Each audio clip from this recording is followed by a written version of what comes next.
আপনি কি CapCut use করেন? ক্যাপকাটের ভিতর নতুন অ্যাড হওয়া এই টুলস এর বিষয় কি জানেন? ক্যাপকাটের ভিতর নতুন আরো ইউজফুল টুলস জয়েন হয়েছে, এগুলোর মাধ্যমে আরো নেক্সট লেভেলের ভিডিও এডিট করতে পারবেন।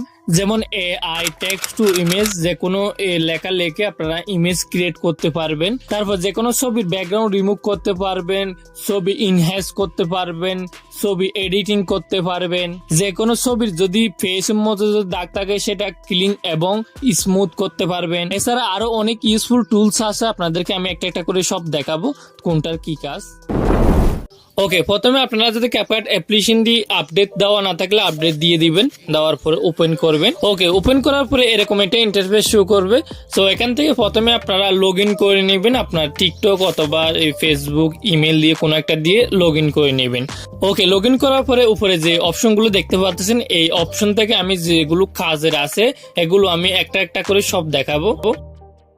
ওকে, পাঁচটি দেখতে পাচ্ছেন রিমুভ ব্যাকগ্রাউন্ড। এই টুলসটা দিয়ে আপনারা যে কোনো ছবির ব্যাকগ্রাউন্ড রিমুভ করতে পারবেন। আমাদের অনেক ক্ষেত্রে প্রয়োজন হয়ে থাকে ছবির ব্যাকগ্রাউন্ড রিমুভ করার জন্য, ছবিটা পিএনজি করার জন্য আমরা অনেক অ্যাপ বা অনেক সাইটে গিয়ে ব্যাকগ্রাউন্ড রিমুভ করে থাকি। আপনাদের এখন থেকে অন্যান্য সাইটে যাওয়া লাগতো না, আপনারা এখান থেকে ক্যাপকাট দিয়ে ফটোর ব্যাকগ্রাউন্ড রিমুভ করতে পারবেন। রিমুভ করার জন্য সিম্পলি আপনারা এই অপশনটার মধ্যে ক্লিক করবেন। ক্লিক করার পরে যে ছবিটার ব্যাকগ্রাউন্ড রিমুভ করতে চান এই ছবিটা সিলেক্ট করবেন। তারপর নিচে অ্যাডে ক্লিক করবেন। অ্যাডে ক্লিক করার পরে দেখবেন কিছুক্ষণ প্রসেসিং নেবে, এরপরে দেখবেন অটোমেটিক ব্যাকগ্রাউন্ডটা রিমুভ হয়ে যাবে। এরপরে উপরে স্পুটে ক্লিক করে ছবিটা স্পুট করতে পারবেন। তারপর যেখানে ইউজ করতে চান ছবিটা ইউজ করতে পারবেন। ওকে, এরপরে অপশনটা হচ্ছে ফটো এডিটর। এই অপশনটা দিয়ে না আপনারা ফটো এডিট করতে পারবেন। যেমন আপনাদেরকে আমি দেখাই, ফটো এডিটর অপশনটার উপর ক্লিক করে তারপর একটা ছবি এড করবেন। এরপর এখান থেকে আপনারা যেভাবে ছবি এডিট করতে চান সেভাবে পারবেন। তো আমার কাছে এখানে দুইটা জিনিস বেশি ভালো লাগছে। একটা হচ্ছে ট্যাক্স, যেটা আছে ট্যাক্সে ক্লিক করার পরে এখানে কিছু লেখলে এখানে নিচে অনেকগুলো টেমপ্লেট চলে আসে, মানে লেখার স্টাইলিশ ফন্ট, তো সব ধরনের লেখার স্টাইলগুলো এখানে চলে আসে। এই লেখার স্টাইলগুলো যদি আমরা পিকচার আর পিকচার ল্যাব দিয়ে এডিট করতে চাইলে অনেক সময় লাগবে, আমরা এখান থেকে এক ক্লিপে এডিট করতে পারতেছি।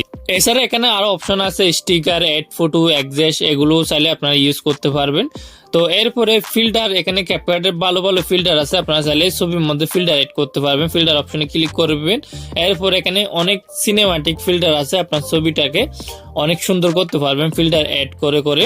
এরপরে গ্যালারিতে সেভ করতে চাইলে ছবিটা স্পুটে ক্লিক করবেন। স্পুটে ক্লিক করার সাথে সাথে ছবিটা গ্যালারিতে সেভ হয়ে যাবে।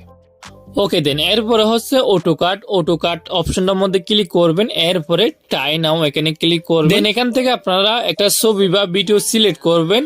এরপরে এখানে নেক্সট ক্লিক করবেন, কিছুক্ষণ ওয়েট করবেন। কিছুক্ষণ ওয়েট করার পরে দেখবেন এই ছবিটার মধ্যে অটোমেটিক এখানে ইফেক্ট অ্যানিমেশন অ্যাপ্লাই হয়ে যাবে, অটোমেটিক ভিডিও এডিট হয়ে যাবে এখানে, ঠিক আছে। তো আপনারা চাইলে এখান থেকে ম্যানুয়ালি ভাবে একটা একটা করে দিতে পারে। এখানে অনেক ফিল্টার অ্যানিমেশন আছে, এগুলো চাইলে আপনার ভিডিওর মধ্যে এড করতে পারবেন। এরপরটা হচ্ছে টেক্সট টু ইমেজ। এই অপশনটা দিয়ে আপনারা যে কোনো কিছু লেখে ছবি বানাইতে পারবেন। তো কিভাবে বানাবেন সেটা করার জন্য অপশনটার মধ্যে ক্লিক করবেন। এরপরে এরকম একটা ইন্টারফেস শো করবে। সো এখান থেকে কিছু লেখা থাকবে, এই লেখাটা আপনারা ডিলিট করে দিবেন। ডিলিট করার পরে আপনি যেটা বানাইতেছেন সেটা এখানে লিখবেন। লেখার পরে এই অপশনটার মধ্যে ক্লিক করবেন। এরপরে কিছুক্ষণ ওয়েট করবেন। ওয়েট করার পর দেখবেন যেটা লিখছেন সেটা অনুযায়ী ইমেজ ক্রিয়েট করে দিবে এরা। সো দেখতে পাচ্ছেন আমি যেভাবে বলছি সেভাবে ক্রিয়েট করে দিয়েছে, মানে ডায়েরির মধ্যে আমার নামটা বসানো থাকবে এরকম একটা লেখা দিয়েছি আমি, এরকম অনুযায়ী এখানে ইমেজ ক্রিয়েট করে দিয়েছি। এরপর যদি ছবিগুলো ডাউনলোড করতে চান, যেটা ডাউনলোড করতে চান এটার উপর ক্লিক করবেন। এরপর সেভে ক্লিক করার সাথে সাথে ছবিটা ডাউনলোড হয়ে যাবে। যদি আরো এইচডিতে ডাউনলোড করতে চাইলে আপনারা এখান থেকে এইচডি অপশনের মধ্যে ক্লিক করবেন। এরপর সেভ অপশনে ক্লিক করবেন, তারপর ফুল এইচডিতে ডাউনলোড হয়ে যাবে।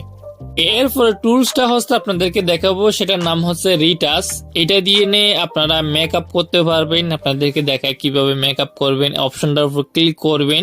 এরপরে এখান থেকে ছবি বা ভিডিও একটা এড করবেন। এড করার পরে অটোমেটিক আপনার ফেসটা জুম করে নেবে। তো এরপর এখানে স্মুথ নামে একটা অপশন আছে, স্মুথে ক্লিক করে হালকা এভাবে বাড়িয়ে দিবেন। এটা বাড়াইলে কি হবে, আপনার যে ফেসে যদি দাগ দুগ থাকে, মানে ক্লিন না থাকে, সেটা বাড়াই দিলে ক্লিন হয়ে যাবে। তো এরপরটা হচ্ছে স্কিন টোন। এটার মধ্যে ক্লিক করে আপনার স্কিন অনুযায়ী এখান থেকে মেকআপটা নিতে পারবেন। যদি সাদা হয়ে থাকলে এখান থেকে সাদা সিলেক্ট করবেন, যদি লাল কালার হয়ে থাকলে লাল সিলেক্ট করবেন, যেটা বডির সাথে আর ফেসের সাথে যেটা অ্যাডজাস্ট করে সেটা সিলেক্ট করবেন। এরপরে এখানে অনেক যুগল জাগাল আছে, এগুলো আপনারা কমিয়ে বাড়িয়ে দেখতে পারেন।